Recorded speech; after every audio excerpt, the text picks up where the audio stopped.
going to do a lot of trade with you guys. Let's stop it. Let's stop it. If you stop it, we're doing trade. If you don't stop it... नमस्कार, जय हिंद। मैं आपके साथ में आपका दोस्त Prajapati RBC. आप देख रहे हैं डीपीएन लाइव न्यूज। आपका स्वागत है डीपीएन लाइव न्यूज में। भारत में युद्ध विराम हो गया है। भारत और पाकिस्तान के बीच का तनाव खत्म हो गया है और इसका श्रेय डोनाल्ड ट्रंप ले रहे हैं। उन्होंने कहा, हमने एक ट्वीट किया और उस ट्वीट के जरिए से हमने भारत को धमकाया, पाकिस्तान को धमकाया, तब जाकर ये युद्ध बंद हुआ। हमने परमाणु युद्ध को रोक दिया। यह उनका एक बयान है जो हम आपको पढ़कर भी सुनाएंगे और उन्हों के द्वारा जो उन्होंने कहा वह भी हम आपको बताएंगे। लेकिन सवाल उठता है, आखिर देश में मजबूत प्रधानमंत्री क्या कर रहे हैं? क्या इसका जवाब देंगे? ट्रंप ने अपने एक वक्तव्य में कहा, मुझे आपको यह बताते हुए गर्व हो रहा है कि भारत और पाकिस्तान के नेतृत्व अडिंग और शक्तिशाली था, लेकिन दोनों के मामले में अडिंग वह वास्तव में ताकत, बुद्धि और धैर्य के दृष्टिकोण पर अडिंग थे, ताकि वे स्थिति की गंभीरता को पूरी तरह से समझ सके। हमने बहुत मदद की और हमने व्यापार में भी मदद की। मैंने कहा, चलो हम आप लोगों के साथ में सारा व्यापार करने जा रहे हैं, चलो इसे अब रोकते हैं। यदि आप इसे रोकते हैं तो हम व्यापार कर रहे हैं, यही आप इसे नहीं रोकते तो हम व्यापार नहीं करने जा रहे हैं। लोगों ने वास्तव में कभी भी व्यापार का उपयोग इस तरह से नहीं किया जिस तरह से मैंने किया। इससे मैं आपको बता सकता हूं कि अचानक उन्होंने कहा, मुझे लगता है हम इसे रोकने जा रहे हैं, और उन्होंने ऐसा किया। अब सोच सकते हैं कि डोनाल्ड ट्रंप ने कहा कि हमने उन्हें धमकाया और धमकाने के बाद में यह युद्ध बंद हुआ। देश के में बहुत सारे चंपू, बहुत से सोशल मीडिया के योद्धा व्हाट्सएप से ज्ञान प्राप्त करके न जाने देश में कितना भ्रम फैलाते हैं। देश की भांड मीडिया न जाने क्या क्या बोलती है, लेकिन डोनाल्ड ट्रंप जो कह रहा है उस पर क्या देश के प्रधानमंत्री कुछ बोलेंगे क्या?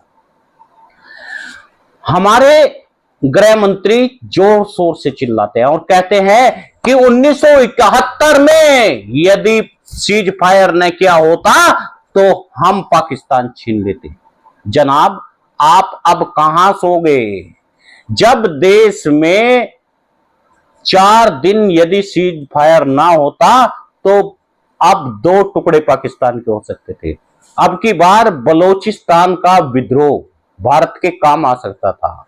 एक तरफ अफगानिस्तान भारत के साथ खड़ा हो गया था, लेकिन अब देश के प्रधानमंत्री ने पीछे कदम हटा लिए, जिस कारण प्रधानमंत्री नरेंद्र मोदी की खुलकर बेइज्जती हो रही है और ट्रोल हो रहे हैं।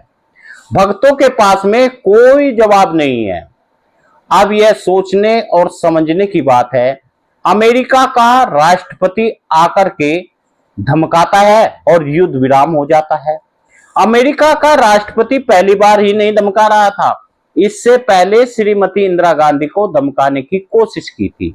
श्रीमती इंदिरा गांधी ने कहा, आप अपने काम से काम रखिए और हमें जो करना है वो हम जानते हैं। ऐसे में यह तो सिद्ध हो गया कि श्रीमती इंदिरा गांधी ही आज भी उस रिकॉर्ड पर कायम है जो देश में सबसे मजबूत प्रधानमंत्री थी। उसके बाद कारगिल युद्ध हुआ और उस युद्ध में भी अमेरिका ने हस्तक्षेप करने की कोशिश की। श्री अटल बिहारी वाजपेयी ने अमेरिका को चुप करा दिया। परमाणु परीक्षण हुआ, अटल बिहारी वाजपेयी ने अमेरिका को चुप करा दिया। लेकिन अब की बार अमेरिका ने भारत के प्रधानमंत्री को चुप करा दिया और बेशर्मी इतनी कि पूरी वाहवाही अपने आप लूट लेना चाहते हैं। हमारी सेना ने बेहतरीन काम किया। हमारी सेना ने पाकिस्तान के घर में घुसकर उन्हें जवाब दिया। और पाकिस्तान को नुकसान पहुंचाया। देश के प्रधानमंत्री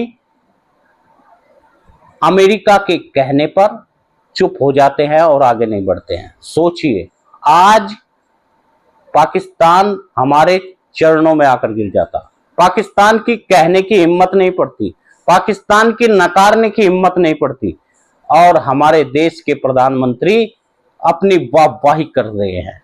एक तरफ खुलेआम डोनाल्ड ट्रंप कह रहे हैं कि हमने धमकाया तब जाकर युद्ध बंद हुआ।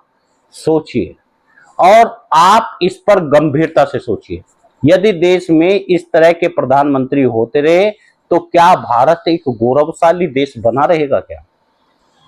क्या देश में अभी तक जितने प्रधानमंत्री हुए उन्होंने इस अमेरिका जैसे देशों से कभी डरे क्या?